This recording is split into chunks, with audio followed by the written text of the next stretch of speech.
Hi guys, I'm Cambro, and this is my card review of two of the packs from Arkham Horror. So we have been a little bad at reviewing the last couple of packs.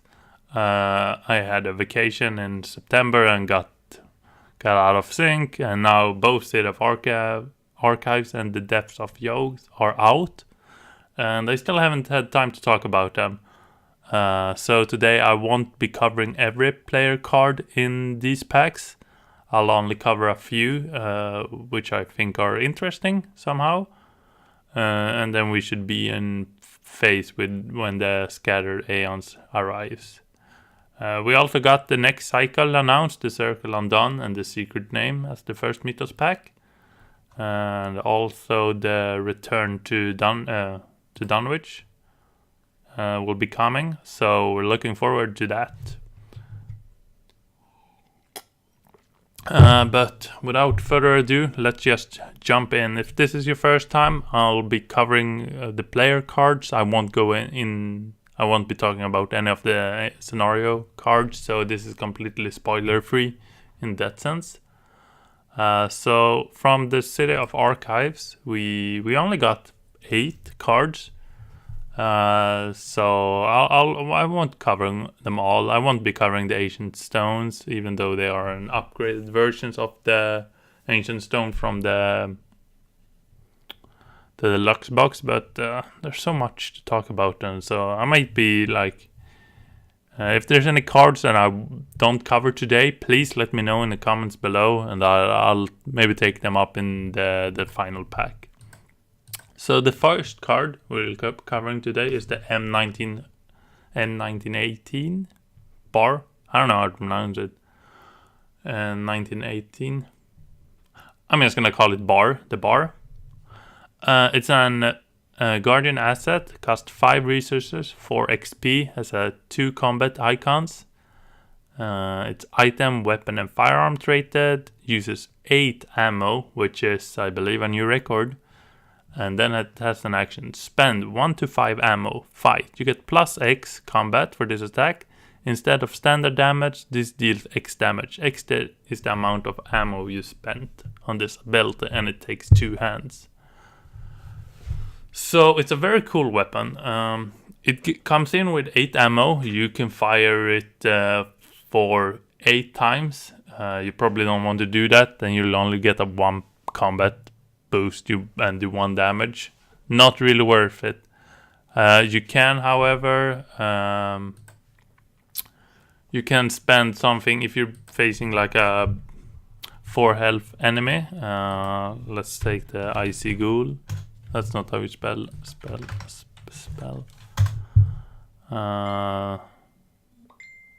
So this is enemies from the first, if I can find them, I don't know. What are they called? From the core set, so it's a little bit spoiler perhaps, but it should be fine. Icy Ghoul, there we go. It's a 4 health enemy, for example. And 4 health enemies are kind of awkward in this game, because you usually have a weapon like a machete, and then even with a vicious blow, I guess it's the 3 health enemies that are awkward actually. But this lets you get around that awkward barrier. You won't like have to spend 2 actions to kill a 3 health enemy. You can just kill it with 1 action. Or something with 5 health, you can shoot once. It lets you... You don't have to think so much on like how many attacks I have to do to kill this enemy, because you'll always do the right amount of damage. If you're facing someone with 3 health with a machete, you're going to do 1 extra damage unless you have a vicious blow. This is also a great target for Contraband, a card that has seen very little play as far as I know. You double the amount of ammo on a card, and usually it costs 4, so it's kind of awkward, but if you're doubling 8, you're getting 16 ammos, which is kind of good. On the contrary, this card gets like cards like extra ammo aren't as good, since you're only putting 3, and you're probably going to spend at least 3 on every shot. because you want to do 3 and 4 with this, right? If you're using it to do 2 damage, you get +2 combat and do 2 damage, then you might as well just use the machete or the handgun, the 45, because you're spending 4 XP on this card. Haven't had a chance to try it yet, but it looks really cool. If we continue, we have Payday. It's another card from the Series of Archives. It's a rogue event, illicit and fated. And it reads, gain 1 resource for each action you have performed this turn, including this one, if it is your turn, end your turn. So this is very... When I first read this card, I didn't think much of it, but it has proven to be quite good. If you're using it just like on a standard turn when you have 3 actions, it's the same as emergency cash, right? Then you're getting 3 resources, but they both cost 0. However, emergency cash you can use preemptively at like the start of your turn to set up. You can't do that with Payday. You have to first work for it, and then you do the work and then you get paid. However, since this is in Rogue, which has access to stuff like stuff like Leo, the Luca, you get an extra turn. You might be playing someone like Finn and evaded something, so you get an extra turn. You could do quick thinking. You get an extra turn. So if you're playing Finn, it's not hard to get 4 resources out of this. I did what is it called? Ace in a Hole, right? Yeah. So I had a Finn evade an enemy and played Ace in the Hole. So I got up to, and with a quick thinking, so I got up to 8 actions, and then I got 8 resources out of this. And a lot of rogue decks can be quite expensive to run if you're using Streetwise over and over again. So, oops, that's not right. So it's a nice card if you're looking to get some extra resources into your deck. There's a rule here. Let's read it real quick. With fans, can I play the illicit asset? Yes, you can.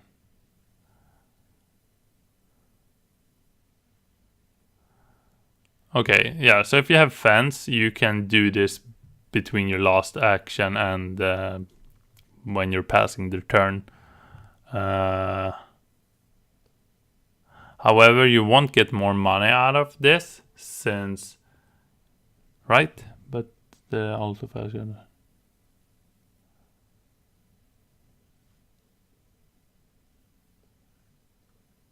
Yeah, so if you do play this with fence, you don't get like your 3 standard and then you play Payday. Since this doesn't take an action to perform, since you have fence now and it's a fast card, you won't get more money. So think of that.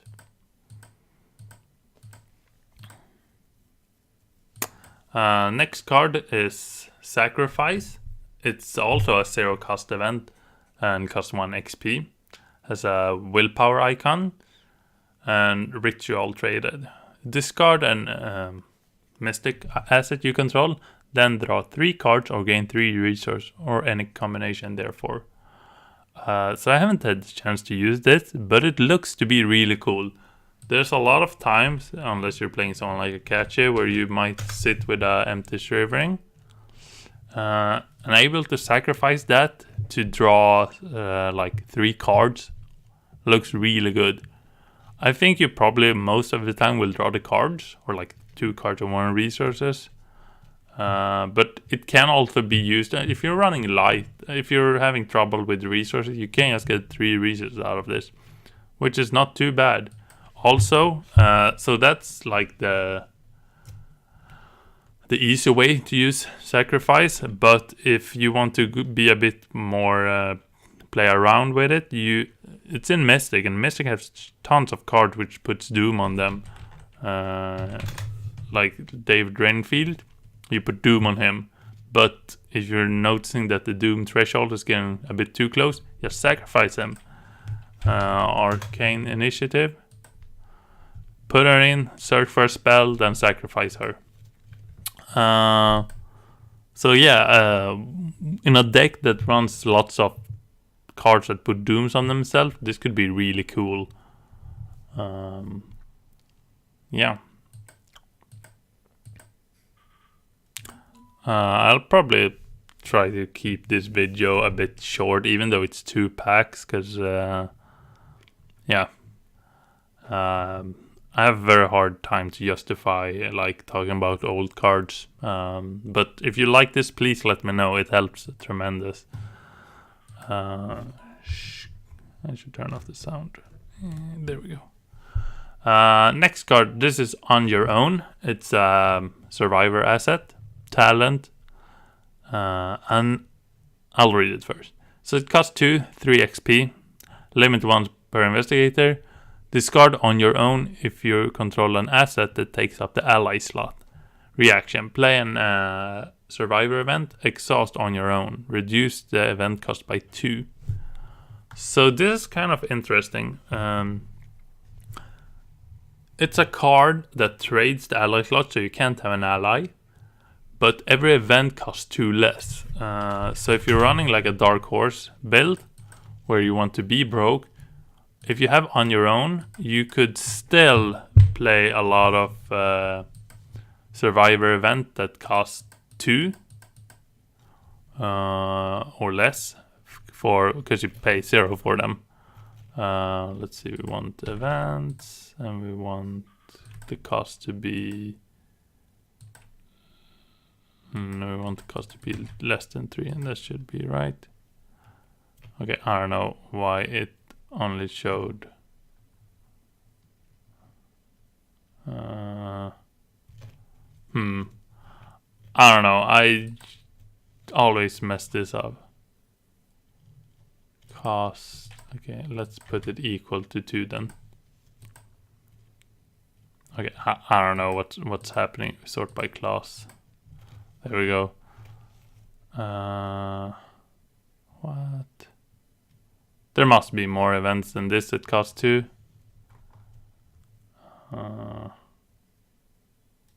Okay, I might have missed something.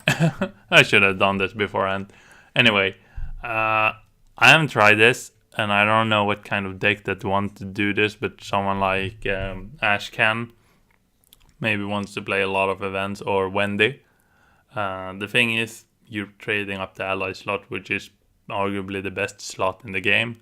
So, I don't know.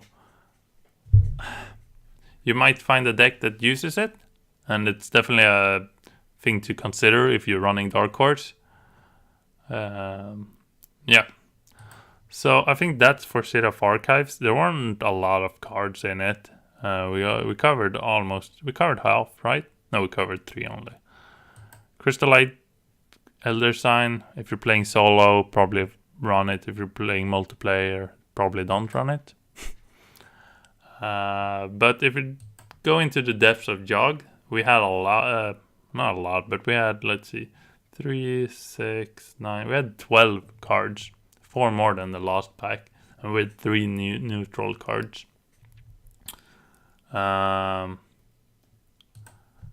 Really quick about Handcuff. It's a 2 cost asset for Guardian. You put it down, then you can evade using combat instead of agility, and if you succeed, you attach this to to the evaded enemy, and then it can't ready or be put doom on it if it's non-elite. I don't know who to use this on. It feels like you want to use it on the cultist, but like the acolytes, the standard cultist, they will already have the doom. The guy who produces doom from the core, he will also have at least... Well, I guess you could... I mean, it's so weird. Yeah, I don't know. You have to use it on humanoids. It's like a really cool card, like flavor-wise. I don't really just know when to put it in, though. In Forgotten Age, there are a couple of humanoids enemy that are really annoying to deal with, so probably run them. Okay. first card I wanted to talk about was Blood Eclipse. It's a 1-cost event, 3 XP, has a willpower and combat pip, spell and spirit rated, so I believe this is our first guardian spell. And as an additional cost, take up to 3 damage. And this, and then you fight. This uses willpower instead of combat. You get +1 willpower and +1 damage for this attack for each damage taken as part of this card's effect. So first thing, the art on this card is so cool. First time I saw it, I had like to stop and look at it because I think it's so cool. It's so cool. However, the card, I don't know. Will you run this in any Guardians? I don't know. Maybe someone like Zoe, who has high willpower. But do you want? I mean, you could take the damage. That's probably no danger. But it's like an event that can do up to 4 damage, because you get +3 damage plus your standard. And I guess, but for 3 XP, I probably would rather run an asset that can shoot multiple times. However, Calvin can take this, because he can take Spirit card up to level 3, and this is Spirit. And I mean, you take damage up to 3, which will boost his combat and agility. So it won't boost the stat he will be using, so it's a bit awkward in that sense. But if you're running Calvin, don't forget this card. It's a cool card. Next card, it's the Skeleton Key. It's a rogue asset, costs 3 and 2 XP. Has 2 intellect icons, exceptional and fast. So exceptional, so you have to pay 4 XP for it.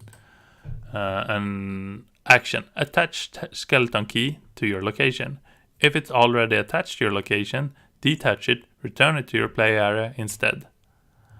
And then the ability, set the attached location shroud to 1. And it is unique, so there can only be 1 skeleton key. Okay. First, before I talk about the effect, a couple of rule questions. So there was an errata on it.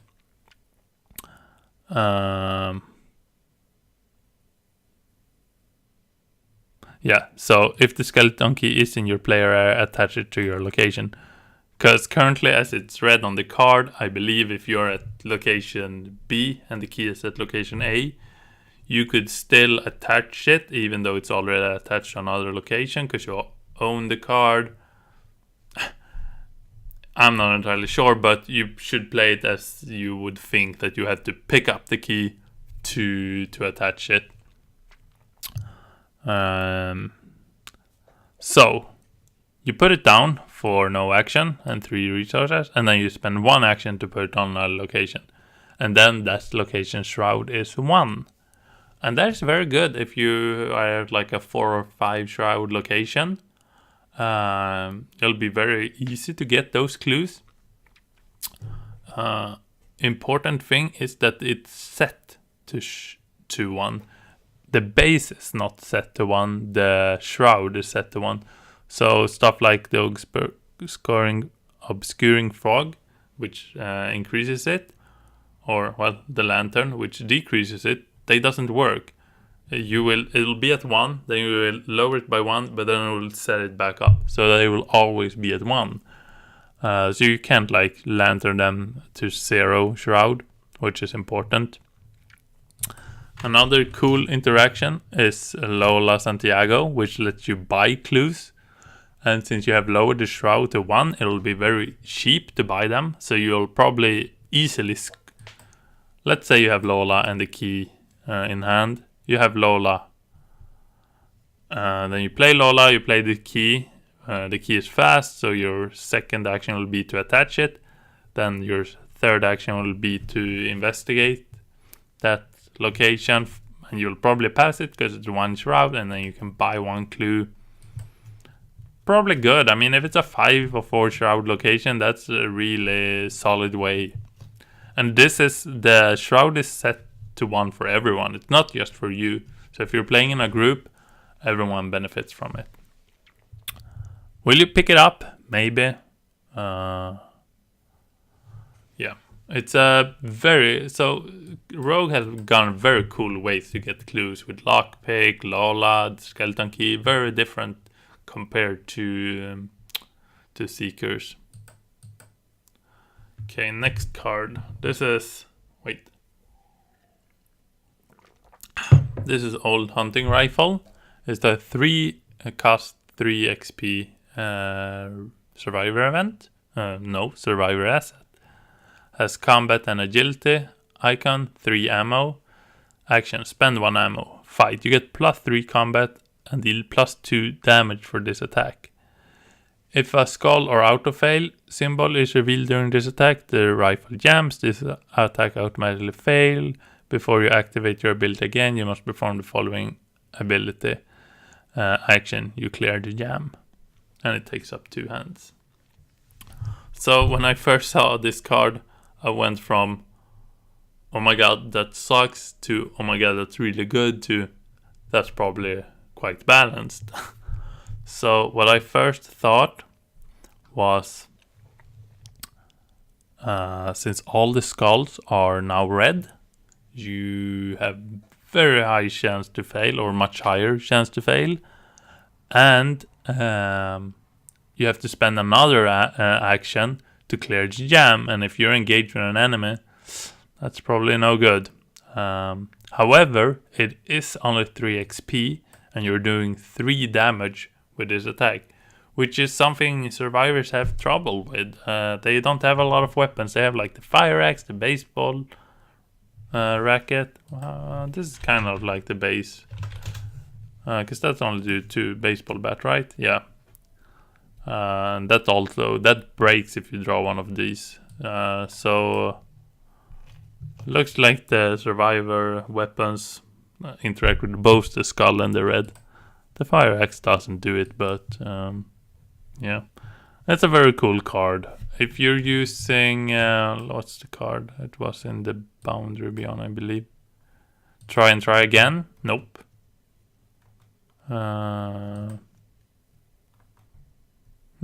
Where is that card? Was it from the Fate of Threads? Okay. I don't even remember what the card is called. If you fail, you get to retry again. Here, right? Live and learn. If you're doing live and learn on the hunting rifle, so you play this after a skill test fails. Let's say you shoot, you draw the red, so it jams. If you play live and learn, you still get to shoot, even though it's still jammed, because you're not activating this ability again. So, I mean, that might be good to think about. You could have live and learn to like get a second chance. Yes. Okay, second to last card. And this looks to be like a half-an-hour video. So it'll be a short one, which is good. This is Thermos, which is a neutral asset. Cost 4 to play, has a willpower icon. Uses 3 supplies. Action. Spend 1 supply, exhaust Thermos, heal 1 damage from an investigator at your location. 2 damage if he or she has 2 or more physical trauma.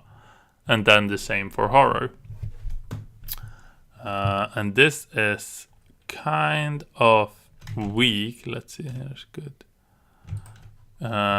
This is kind of weak actually, if you're just using the first ability, or like if you just read on if you don't include the parameters.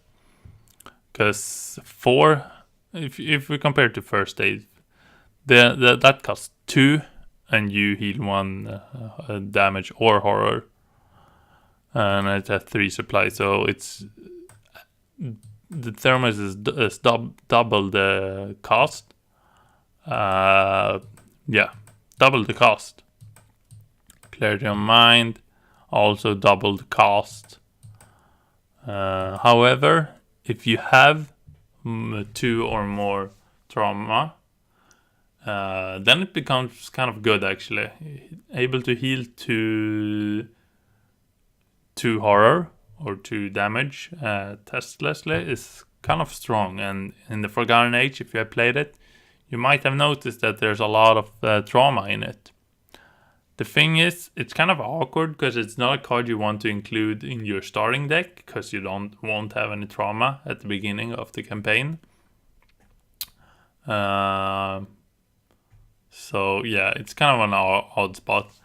I noticed I have actually included this in my Finn deck, but then you can run adaptable because it's a Finnish rogue, and then you can switch it in. So I think with adaptable, the Thermos is okay.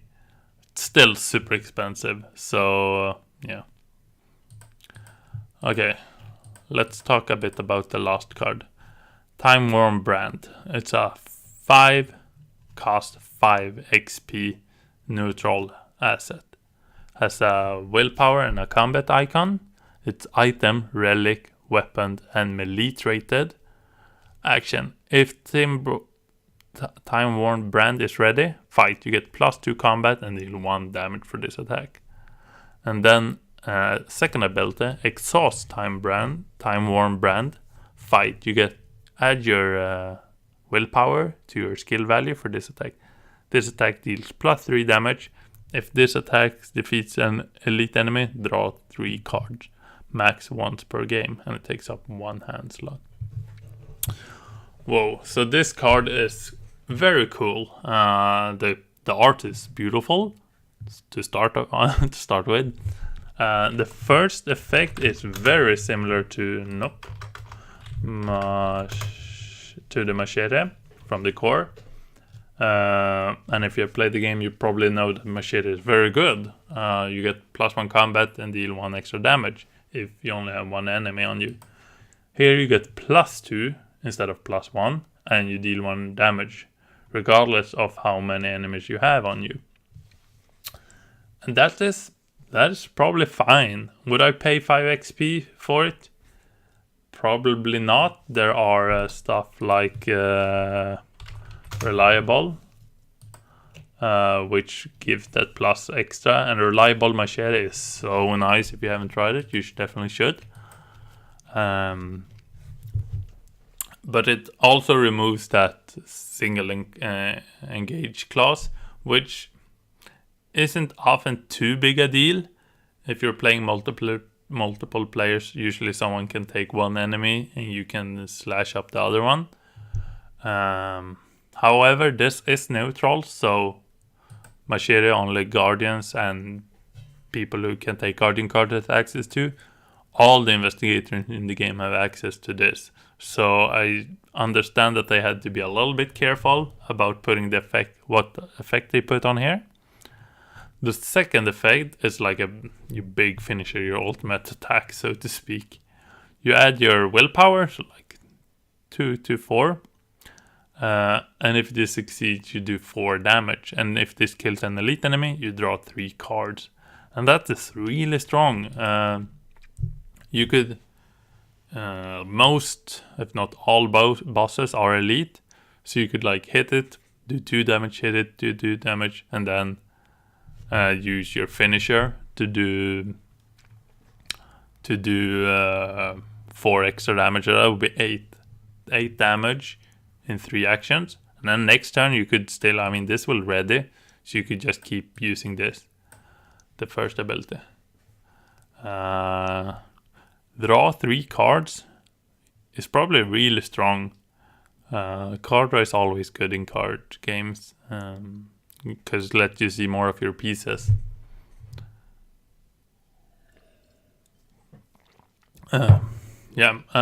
Looks to be a really cool card. I like it definitely much more than Carcosa's level 5, which was the Key of Ys. This card was just way too broken. Lost the time and spend. Had a red gloved man, which is probably balanced enough, but I don't play him too much because he goes away so quick. But the Time Worn brand looks to be really cool. I really like the design of this one. Yeah. Max once per game means that it's only max once per game. Even if you discard the Time Worn brand and play another one, you still can't use this this ability. Max once per game is locked, and regardless of which copy it is. Yeah. That's both City of Arkham and the Depth of Yoth. Both very fun scenarios to play, so if you haven't had a chance to play them yet, definitely try to do so. The Shattered Aeons should be arriving probably in a week or two. So when that comes around, I will definitely try to do those cards in time this time. So if you enjoyed this video, please leave a like, comment, subscribe and all that. Let me know what you think of the cards, if there's any card I missed or any thought progress I might have overlooked. There's definitely stuff I have not thought of. I haven't tried most of the card yet, so yeah. But until next time, good luck with those token pools.